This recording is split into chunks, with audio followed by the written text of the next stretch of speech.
Hi friends, അങ്ങനെ big boss അതിൻ്റെ അവസാന ദിവസങ്ങളിലേക്ക് പോയിക്കൊണ്ടിരിക്കുകയാണ്. അപ്പോൾ ഇന്നലത്തെ ഒരു ജയിൽ നോമിനേഷൻ ഉണ്ടായിരുന്നു. ജയിൽ നോമിനേഷനിൽ കൂടുതലും പേര് ശ്രീതുവിനെയും അതുപോലെ തന്നെ അഭിഷേക് എസിനെയുമാണ് പറഞ്ഞിട്ടുണ്ടായിരുന്നു.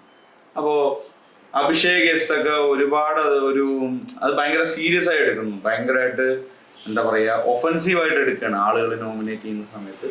അതിന് പറയുന്ന കാരണങ്ങളൊക്കെ ആളുകൾ പറയുമ്പോൾ അത് അങ്ങനെയല്ല, ഞാൻ എങ്ങനെയാണ് അങ്ങനെ ആവുക എന്നൊക്കെയുള്ള രീതിയിൽ ഭയങ്കരമായിട്ട് ഒരുപാട് ഇമോഷണലായി സംസാരിക്കുന്ന പോലെ. അധികം ഇമോഷൻസ് പുറത്ത് കാണിക്കില്ല എന്നൊക്കെ പറയുന്നത്, ഈ ദേഷ്യം എന്ന് പറയുന്നതും ഈ ഒരു അഗ്രസീവ്നെസ് എന്നൊക്കെ പറയുന്നത് ഒരു ഇമോഷനാണ്. അഭിഷേകിനെ എനിക്ക് പേഴ്സണലി ഇഷ്ടമൊക്കെയാണ്. പല കാര്യത്തിലും നല്ലൊരു ഗെയിമറാണെന്ന് എനിക്ക് തോന്നിയിട്ടുണ്ടായിരുന്നു.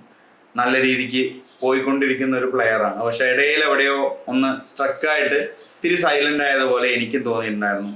അതേ കാര്യം തന്നെയാണ് ഹൗസ് മേറ്റ്സ് പറയുന്നത്. ഹൗസ് മേറ്റ്സ് ഇത് പറയുന്നതിൻ്റെ അർത്ഥം അവരെല്ലാവരും ആക്റ്റീവ് ആണെന്നൊന്നുമല്ല, അങ്ങനെയല്ല ഞാനും പറയുന്നത്. അഭിഷേകിനെ സംബന്ധിച്ചിടത്തോളം ചില സെലക്റ്റീവ് കാര്യങ്ങൾക്കാണ് പുള്ളി അഭിപ്രായങ്ങളും കാര്യങ്ങളും പറയാറുള്ളത്. അതൊരു ഫാക്ട് തന്നെയാണ്. ആ ഒരു കാര്യം പുള്ളിയെ പറ്റി ഹൗസ് മേറ്റ്സ് പറയുന്ന സമയത്ത് പുള്ളി അതിനെ ഭയങ്കരമായിട്ട് അങ്ങോട്ട് ഒഫൻസീവായിട്ട് കാണുന്ന പോലെ റിയാക്ട് ചെയ്യുന്നുണ്ടായിരുന്നു. പിന്നെ അത് പറഞ്ഞ് ഒരു ആർഗ്യുമെന്റ് ലെവലിലേക്ക് വരുന്നു. ഇപ്പൊ അപ്സര ആയാലും സിജോ ആയാലും അതുപോലെ തന്നെ ജാസ്മിൻ ആയാലും നല്ല രീതിക്ക് ഡിഫെൻഡ് ചെയ്ത് സംസാരിക്കുന്നു. കാരണം ആളുകൾ പറയുന്നത് ആക്സെപ്റ്റ് ചെയ്തില്ലെങ്കിലും കുഴപ്പമില്ല, പക്ഷെ പുള്ളിയുടെ ഭയം തന്നെ ചില അബദ്ധങ്ങൾ വീണ് പോകുന്നുണ്ട്. ഫോർ എക്സാമ്പിൾ, ക്യാപ്റ്റൻ ആവാൻ താല്പര്യം ഉണ്ടായിരുന്നില്ല, എന്നിട്ട് ക്യാപ്റ്റൻ ആയതാണ്. അധികം കാര്യങ്ങളിൽ നിയന്ത്രണമൊന്നും ഞാൻ ചെലുത്താറില്ല, ഞാനൊരു ലെവൽ വരെ ചെയ്യാറുള്ളൂ, അതിൻ്റെ മേലേക്ക് ഞാൻ ചെയ്യാറില്ല എന്നൊക്കെയുള്ള രീതിയിൽ പുള്ളി സംസാരിക്കുന്നുണ്ട്. അങ്ങനെ പറഞ്ഞ് ആർഗ്യുമെന്റ് കൂടി വരുന്ന സമയത്ത് എനിക്ക് നുണ പറയുന്നവരെ ഇഷ്ടമല്ല. എനിക്കൊരു വ്യക്തിത്വം ഉണ്ട്, അത് ആളുകൾക്ക് അറിയാം. അങ്ങനെയാണ് അതൊക്കെ ഒബ്വിയസ്ലി നമുക്കറിയുന്ന കാര്യം തന്നെയാണ്. ആള് ഭയങ്കര ജെന്യുവിനാണ്.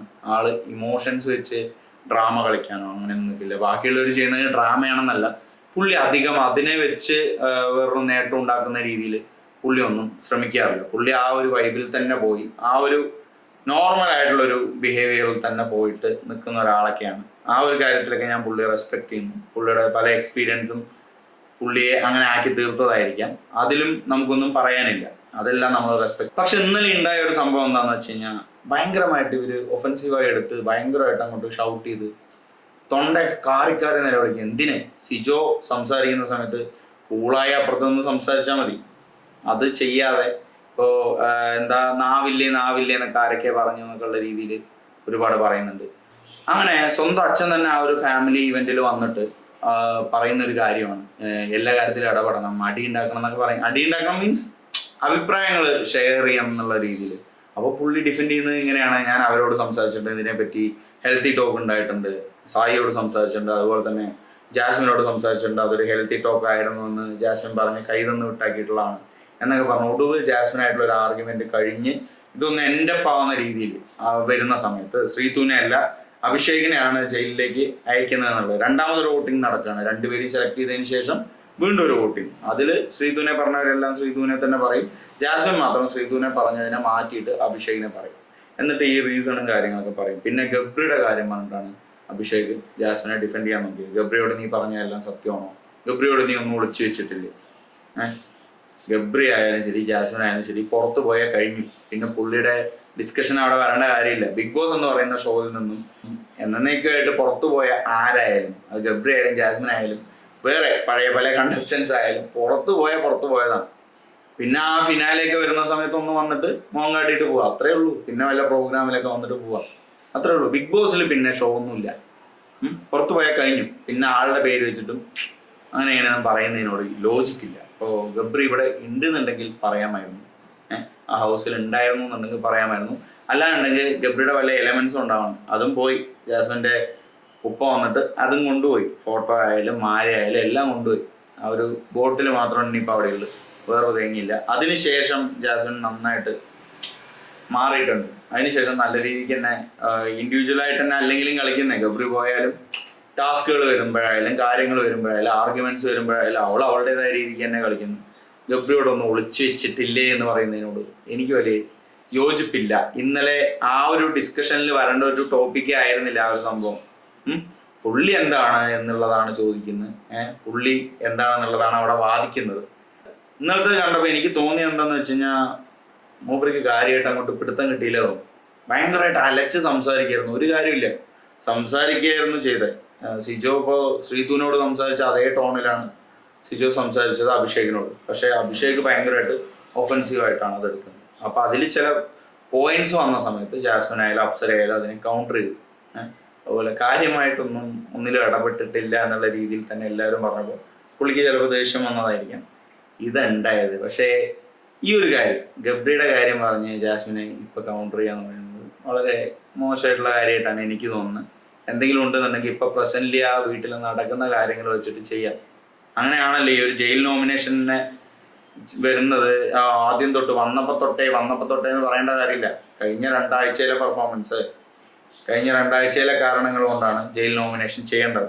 നോറ വരെ അത് പാലിക്കാറുണ്ട്. ഇപ്പൊ ജയിൽ നോമിനേഷനിൽ ജാസ്മിനെയൊക്കെ ആളുകൾ കാരണം പറയും അങ്ങനെ ഇൻഡിവിജ്വലായി കളിച്ചിട്ട് ഗ്രൂപ്പായിട്ട് കളിച്ചു, അതുപോലെ തന്നെ അങ്ങനെ എങ്ങനെയൊക്കെ പറഞ്ഞു വാല് തൂങ്ങി നടന്നു എന്നൊക്കെ പറഞ്ഞിട്ട് ഒരുപാട് റീസണൊക്കെ പറഞ്ഞിട്ട് ചെയ്യാറുണ്ട് നോമിനേഷൻ. അത് നോറ വരെ പാലിക്കാറുണ്ട്. മര്യാദയ്ക്കാണ് നോറ ഒരു റീസൺ കൊടുക്കാറുള്ളത് ജയിൽ നോമിനേഷന്. അഭിഷേകിന് എന്താണെന്നറിയില്ല, കറക്റ്റായിട്ടൊരു റീസൺ കൊടുത്തിട്ടും അഭിഷേക് ഡിപ്പെൻഡ് ചെയ്തത് ഇങ്ങനെയായിരുന്നു. ഗബ്രിയോട് നീ ഒന്നും ഒളിച്ചു വെച്ചില്ലല്ലോ. ഗബ്രിയോട് അവൾ ഒളിച്ചു വെച്ചാൽ അവൾക്ക്, അതുപോലെ തന്നെ ഗബ്രി ഇപ്പോൾ പുറത്ത് വന്ന് കാണിക്കുന്നതൊക്കെ നമുക്കൊക്കെ അറിയാം. ആരും ആരെയും നമ്പിയിട്ടൊന്നും കാര്യമില്ല എന്നാണ് എനിക്ക് പറയാനുള്ളത്. ഇപ്പോൾ ആരായാലും അങ്ങോട്ടും ഇല്ല ഇങ്ങോട്ടും ഇല്ല. ബിഗ് ബോസ് എന്ന് പറയുന്ന ഷോ ഇങ്ങനെയൊക്കെ തന്നെയാണ്. ഒരുപാട് ജെനുവിനായിട്ട് നിൽക്കുന്നവർക്ക് മാത്രമല്ല കപ്പ് കിട്ടുക, അങ്ങനെ നിൽക്കുന്നവർക്ക് ചിലപ്പോൾ കിട്ടിയേക്കാം. പക്ഷേ അത്രയ്ക്ക് അങ്ങോട്ട് ക്യാരക്ടർ സർട്ടിഫിക്കറ്റ് കിട്ടാനുള്ള ഒരു ഷോ ആയിട്ട് ബിഗ് ബോസ് എനിക്ക് തോന്നിയിട്ടില്ല പേഴ്സണലി. ഹിന്ദിയിലൊക്കെ ഉള്ളത് കണ്ടിട്ടുള്ളതുകൊണ്ടായിരിക്കാം. ജാസ്മിൻ ഇപ്പം നല്ല രീതിക്ക് തന്നെ ഗെയിം കളിക്കുന്നുണ്ട്. ഇനി ബാക്കിയുള്ളവരും വരട്ടെ, അപ്സരയായാലും വരട്ടെ. അതിൻ്റെ ഇടയിൽ അഖിൽമാരും അപ്സരയുടെ ഹസ്ബൻഡൊക്കെ ആയിട്ട് ഭയങ്കരമായിട്ട് പ്രശ്നങ്ങളൊക്കെ നടക്കുന്നുണ്ടായിരുന്നു വെളിയിൽ. ഞാൻ അതിലൊന്നും ഇടപെടാത്തതിൻ്റെ ഒരു റീസൺ എന്താണെന്ന് വെച്ച് കഴിഞ്ഞാൽ എല്ലാം ഒരു റീച്ചിന് വേണ്ടി കാണിക്കുന്ന ഒരു അട്ടഹാസം പോലെയാണ് എനിക്ക് തോന്നിയിട്ടുള്ളത്. അല്ലാതെ ഒരു സ്നേഹത്തിന് വേണ്ടിയോ അല്ലെങ്കിൽ ഒരു ധൈര്യം കാണിക്കുന്നതിന് വേണ്ടിയുള്ളൊരു സംഭവമായിട്ട് എനിക്ക് തോന്നിയിട്ടില്ല ഇതിലുള്ള പ്രഹസനങ്ങളും കാര്യങ്ങളും. പിന്നെ കമൻസ് ഇട്ടതിനോ എന്തിനൊക്കെയോ അഖിൽമാരവർക്കെതിരെ എന്തൊക്കെയോ കേസൊക്കെ വന്നിട്ടുണ്ട്. എനിക്കറിയില്ല എന്താ സംഭവം എന്നുള്ളത്. പുള്ളി ഏതോ പുതിയൊരു വീഡിയോ ഇട്ടുണ്ടായിരുന്നു, മുഴുവനായിട്ട് എനിക്ക് കാണാൻ പറ്റിയില്ല. ഇപ്പോൾ ബിഗ് ബോസ് ഹൗസിൻ്റെ ഉള്ളിൽ വെച്ചിട്ടുള്ള ഒരു സംഭവം പറയുകയാണെങ്കിൽ ഇത്രയ്ക്കൊന്നും സീരിയസ് ആയിട്ട് എടുക്കേണ്ട കാര്യമില്ല. ദിൽപെ മത് ലേന അഭിഷേക് ബ്രോ. ഈ ഒരു ഗബ്രി പറഞ്ഞ ആളുടെ ഫോട്ടോയും മാലയൊക്കെ വെച്ചിട്ട് ജാസ്മിൻ സംസാരിച്ച സമയത്ത് ഞാൻ അതിനെ വിമർശിച്ചിട്ടുണ്ട്. പക്ഷേ ഇങ്ങനൊരു കാര്യം പറഞ്ഞ് ഡിഫെൻഡ് ചെയ്യേണ്ട ഒരു ആർഗ്യുമെന്റ് ആയിരുന്നു അന്നേരം. അതിനെ ഡിഫെൻഡ് ചെയ്യേണ്ട രീതി ഇങ്ങനെയായിരുന്നു. അതുപോലെ തന്നെ നുണ പറയുന്ന ആളുകൾ എത്രയോ പേരുണ്ട്. പിന്നെ ഒരു കാര്യം പറയുകയാണെങ്കിൽ അവിടെ ഇപ്പോൾ ഹൗസ് മേറ്റ്സിൽ ഇപ്പോൾ ആരും അത്രയ്ക്ക് വലിയ സത്യസന്ധരൊന്നുമല്ല. അഭിഷേക് ഇപ്പോൾ ഉറ്റമിത്രങ്ങളായിട്ട് കൊണ്ടു നടക്കുന്ന ആളുകളും സത്യസന്ധരല്ല. ചില സത്യങ്ങൾ അവർ കണ്ടില്ല നടിക്കും, ചിലത് അവർ പറയാതിരിക്കും. അപ്പൊ സത്യസന്ധത പോയി. മുടിയൻ ഇഷ്ടപ്പെട്ട ഒരാൾ എന്തെങ്കിലും തെറ്റ് ചെയ്താൽ മുടിയൻ അത് തെറ്റായിട്ട് തോന്നില്ല. അപ്പൊ അതെന്താ സത്യസന്ധത അല്ല. ജെന്യൂനിറ്റി ആവാം, ചിലപ്പോൾ ഒരാളോടുള്ള ഒരു ജെന്യൂൻ ആയിട്ടുള്ളൊരു കെയർ ആവാം. പക്ഷേ സത്യസന്ധത എന്ന് പറഞ്ഞു കഴിഞ്ഞാൽ ഇപ്പോൾ നുണ പറയുന്നവരെ എനിക്ക് ഇഷ്ടമല്ല എന്ന് അഭിഷേക് പറയുന്നുണ്ട്. നുണ പറയാത്തവരായിട്ട് വളരെ വളരെ ചുരുക്കം പേരേ ഉള്ളൂ. അതിൽ കൂടുതൽ നുണ പറയുന്നവരും കുറവ് നുണ പറയുന്നവരും ഉണ്ടാവും. ബിഗ് ബോസ് എന്ന് പറയുന്ന ഷോയിൽ പോയിട്ട് നുണ പറയാതെ പിടിച്ചു നിൽക്കാൻ പറ്റുമെന്ന് എനിക്ക് തോന്നുന്നില്ല. ജാസ്മിനെ ഒളിച്ചു വെച്ചു എന്നൊക്കെയുള്ള രീതിയിലുള്ളത് അവരുടെ പേഴ്സണൽ തിങ് ആണ്.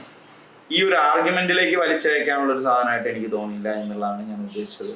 അപ്പോൾ അഭിഷേകിന് കുറ്റമിത്രങ്ങളായിട്ട് അവിടെ ഉള്ളവരിലും നുണ പറയുന്ന ആളുകളുണ്ട്.